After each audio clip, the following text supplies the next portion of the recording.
Well, good morning, everyone. Thanks for tuning in to Inspiration for Today. We have a really good show because lately, as you know, Pastor Rick's been talking about loving your neighbor. He's kind of been talking about that half of the great commandment. And I have a friend of mine, Vicki Ruhl, with me today, who, Vicki, as you told me about what you did, I wanted you to share this with everyone. Okay, great. Well, you know, we had the series that started, and it was called Time to Dream. That was the campaign that Rick started. We had the video and we had the book. Yeah. And all I did, thanks to Richard's encouragement, because I'm not a Bible teacher, I thought, can I do this? Who is Vicki's husband? That's right, Richard. Call Richard. And so I just put this on the doorstep of every one of my neighbors. And you live, don't you live in one of those, I forget what you call them, but aren't they the 3-story buildings? Yes, right. So we have 8 units and then 2 or 3 facing units on the other side. So we have about 17 of us total.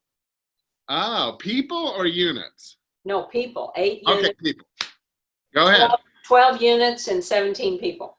So you put these on, you invited everybody. That's all I did. I said, show up at 6:30 on Tuesday night.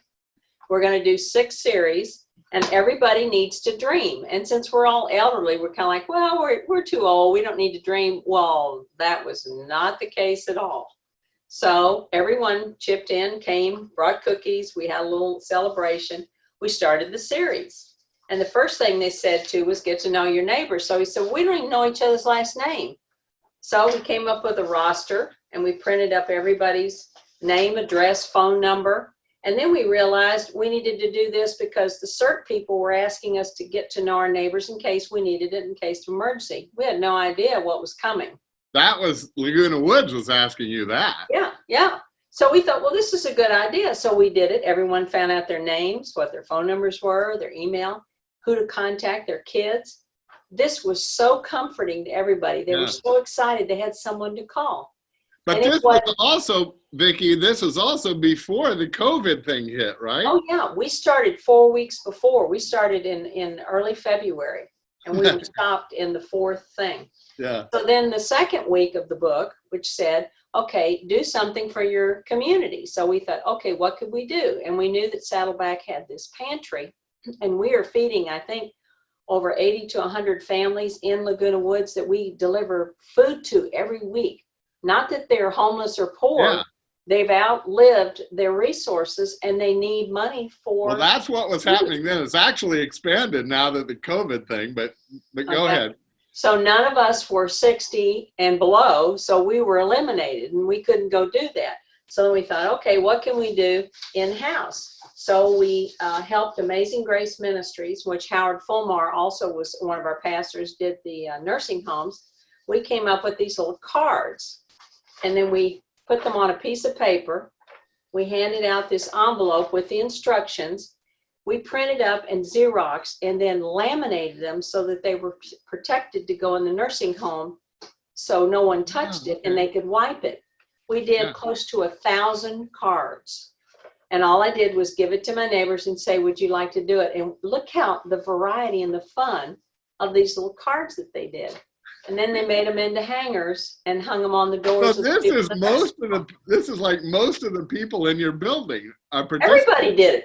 Oh, everybody. Everybody. The envelope was passed around. We had pens and markers, and some of the women were very creative with glitter. I mean, they did everything. It was unbelievable. Kids got into it. It was just super. So then after we did that, we thought, well, what else can we do? And we're stuck here. So every afternoon, about 3 to 4, somebody would get on the balcony and start talking loud. So everybody in the building. Let me interrupt you, because now you're talking, you've come in, now you're in the COVID time. Yeah. So now that's hit, but so now you have to stay home, kind of. Yep. But you did what? You go out on your balconies. And we start singing, hi, neighbor, what do you say and what do you do? Or Mr. Rogers' neighborhood, we say, what do we do in the neighborhood? Thank you for being here. Will you be mine? Will you be mine? Will you be my neighbor? And we were singing to anybody walk by. We're doing dances on the thing, and we were just entertaining ourselves, but we were also exercising. Oh, that's true. That's true. Our But you vocal, also, what you really are doing is creating a neighborhood atmosphere from which your witness of the Lord is oh, unbelievable. very apparent. But what was more fun was we have a balcony. And so we all got up and in arm, like, you know, in New York, and we were singing to everybody who went by. No kidding. They've really lost it. I would like to walk by and let you guys sing to me. And we found out there were quite a few singers in our group, so it was great. So anyway, so then that put us into, okay, now what can we do? And we all were disgusted with our building. The watering has not been great. It's been really dry, landscaping and all. So rather than be angry at the HOA, we said, okay, what can we do? Yeah. So then we put up a sign-up sheet that said, when are you willing to water? When are you willing to weed? And when are you willing to clean the rails?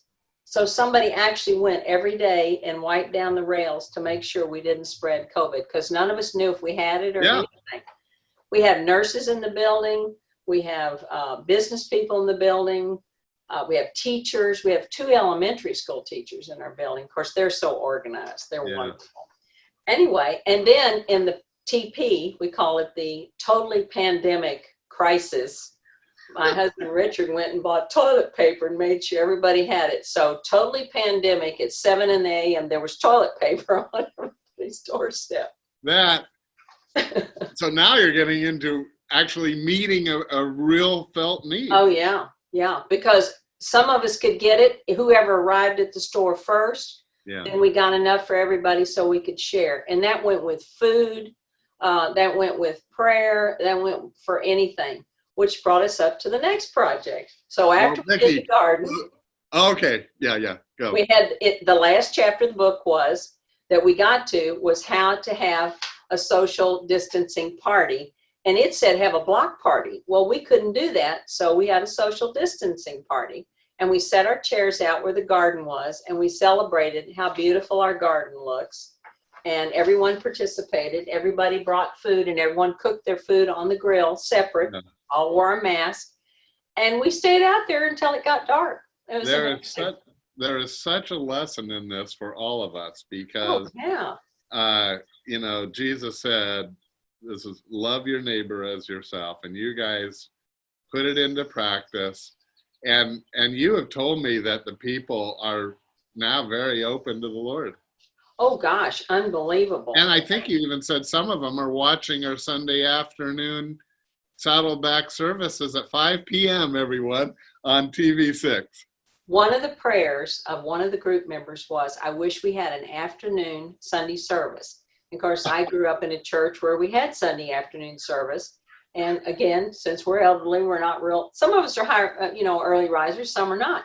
So guess what? 5 o'clock service, you announced it that next week. And the woman said, well, that was a quick answered prayer. And I said, well, I called the pastor and said to them that you all were requesting an afternoon service. He says, well, we're going to try it this week. So that has been amazing.